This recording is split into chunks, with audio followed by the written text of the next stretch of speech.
Hello, I'm in a 2012 Jeep Grand Cherokee, and today I'm going to show you how to add coolant. So first you'd open the hood, and then towards the passenger side you should see these two reservoirs. This goes to the top of your radiator. This is the main coolant reservoir you'd add to normally.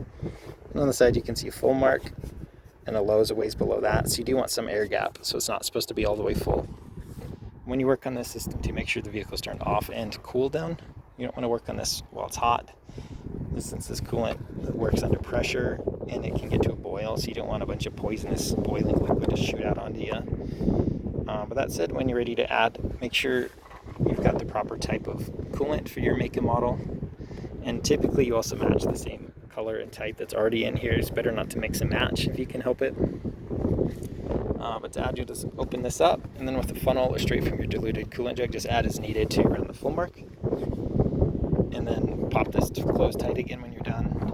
And if it got really low, you might want to check in here, which will push down and twist about twice, and this pops right off. And you should see coolant just right in the middle.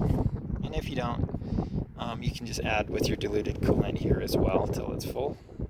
And then you'll screw this on back nice and tight.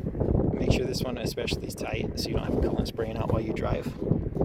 But that's it. Once you've got these topped off, I would start the vehicle for a few minutes to circulate the new coolant. And while it does that, I check all over your engine bay, your lines, reservoirs, radiator, under the car to see if you see coolant puddling. If you do see coolant start to puddle, that would be a sign of an area that might need repairs to fix that leak.